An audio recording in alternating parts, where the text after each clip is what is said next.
गलवान घाटी में चीनी सैनिकों के साथ हुई हिंसक झड़प के बाद तीनों सेनाओं को अलर्ट पर रखा गया है। थल सेना, नौसेना और वायु सेना में सभी तरह की छुट्टियों को रद्द करके अवकाश पर गए सैनिकों को 72 घंटे के भीतर रिपोर्ट करने के आदेश दिए गए हैं। केंद्र सरकार ने किसी भी आपात स्थिति से निपटने के लिए तीनों सेनाओं को हथियार खरीदने की भी छूट दी है।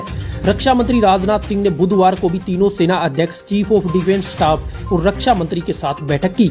इसके बाद रक्षा मंत्री पीएम आवास पर जाकर प्रधानमंत्री नरेंद्र मोदी से मुलाकात करके उन्हें बैठक में लिए गए फैसलों के बारे में जानकारी दी। इसी के बाद तीनों सेनाओं को अलर्ट पर रहने को कहा गया है। Chief of defence staff general Bipin Rawat ने तीनों सेनाओं को तालमेल बिठाने और जरूरत के मुताबिक प्राथमिकताएं तय करने के निर्देश दिए हैं। भारतीय सेना के एक सीनियर अधिकारी ने बताया कि गंभीर रूप से घायल भारतीय सेना के 4 जवान अब ठीक हो रहे हैं, अब वे खतरे से बाहर हैं। इसके अलावा 18 सैनिकों का इलाज ले हॉस्पिटल में चल रहा है। इसके अलावा 58 सैनिकों को मामूली चोटें आई हैं, वह जल्दी ठीक हो जाएंगे और 1-2 हफ्ते में ड्यूटी ज्वाइन करने में सक्षम होंगे। ले अस्पताल के अधिकारियों और कर्मचारियों ने परिसर में ही इकट्ठा होकर शहीद हुए सैनिकों को श्रद्धांजलि दी। भारत ने लद्दाख में सेना की तैनाती बढ़ाए जाने का फैसला किया है, जिसके मुताबिक तैनाती भी शुरू कर दी गई है। सिक्किम और नॉर्थ ईस्ट क्षेत्र के चीनी बॉर्डर पर सेना की तैनाती बढ़ाई जा रही है। एयरफोर्स अपने बेस पर पूरी तैयारी के साथ अलर्ट हो गई है। चीन सीमा पर गंभीर स्थिति को देखते हुए फाइटर प्लेन की तैनाती का भी फैसला लिया गया है। हिंद महासागर क्षेत्र में भी नौसेना ने युद्धपोत और जहाजों के साथ समुद्री सीमाओं पर अपनी पैनी नजर बना ली है। सेना ने पहले ही अरुणाचल प्रदेश, उत्तराखंड, हिमाचल प्रदेश और लद्दाख में वास्तविक नियंत्रण रेखा के साथ अपने सभी प्रमुख फ्रंट लाइन ठिकानों पर अतिरिक्त जवानों को रवाना कर दिया है।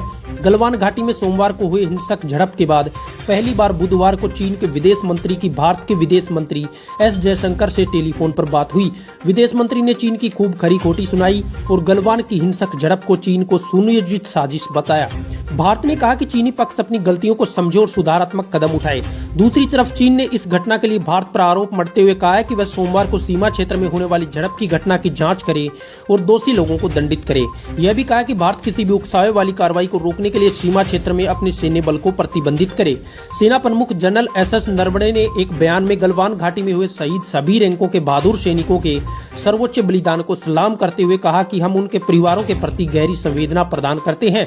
हम अपने देश की संप्रभुता और अखंडता की रक्षा के लिए अपने संकल्प में मजबूती के साथ खड़े हैं। उनका बलिदान व्यर्थ नहीं जाएगा। भारतीय नौसेना ने भी गलवान घाटी में भारतीय सेना के उन बहादुर और सर्वोच्च बलिदान को सलाम किया है। उन्होंने देश की संप्रभुता की रक्षा और सुरक्षा के लिए अपने प्राण न्यौछावर कर दिए हैं। तो दोस्तों, क्या भारत को चीनी सेना से बदला लेना चाहिए? आप अपने विचार कमेंट बॉक्स में जरूर बताएं और ऐसे ही देश विदेश की ताजा तरीन खबरें पाने के लिए अभी हमारे यूट्यूब चैनल को सब्सक्राइब करें और फेसबुक पर अगर आप ये वीडियो देख रहे हैं तो पेज को फॉलो करना बिल्कुल ना भूलें। धन्यवाद।